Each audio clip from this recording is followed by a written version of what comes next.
ఉగ్రదాడికి భారత ఆర్మీ ప్రతీకార దాడిని మొదలుపెట్టింది.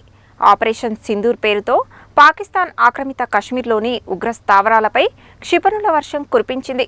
దీంతో 80 మంది ఉగ్రవాదులు హతమైనట్లు తెలుస్తోంది.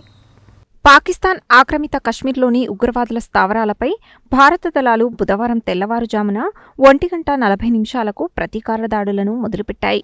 ఆపరేషన్ సింధూర్ పేరుతో చేపట్టిన ఈ దాడులలో భాగంగా మొత్తం 9 ఉగ్ర స్థావరాలపై భారత త్రివిధ దళాల మెరుపు దాడులు జరిగాయి. లష్కర్-ఏ-తోయిబా, జైషే మహ్మద్ ఉగ్రవాద శిబిరాలపై భారత త్రివిధ దళాలు క్షిపణులతో విరుచుకుపడ్డాయి. బహవల్పూర్లోని మోస్ట్ వాంటెడ్ ఉగ్రవాది మసూద్ అజార్ హెడ్ క్వార్టర్ మరియు జైషే మహ్మద్కు చెందిన మదర్సాలలో ఉగ్రవాదులు ఉన్నారన్న పక్కా సమాచారంతో ఆర్మీ మెరుపుదాడి చేసింది. ఈ దాడులలో 80 మంది ఉగ్రవాదులు హతమైనట్లు సమాచారం. మెరుపుదాడులు జరగడంతో అక్కడి ప్రజలు భయంతో పరుగులు తీశారు. కామికేజ్ డ్రోన్లు, ఖచ్చితమైన క్షిపణి వ్యవస్థలను ఈ దాడులలో వినియోగించారు. 1971 యుద్ధం తర్వాత పాకిస్తాన్పై 3 రక్షణ దళాలు కలిసికట్టుగా దాడి చేయడం ఇదే ప్రథమం. ఆపరేషన్ సింధూర్తో పాకిస్తాన్ ఉక్కిరిబిక్కిరి అవుతోంది. లాహోర్, సియాల్కోట్ ఎయిర్పోర్టులను మూసివేసింది. ఇస్లామాబాద్, రావల్పిండిలో మెడికల్ ఎమర్జెన్సీని ప్రకటించింది.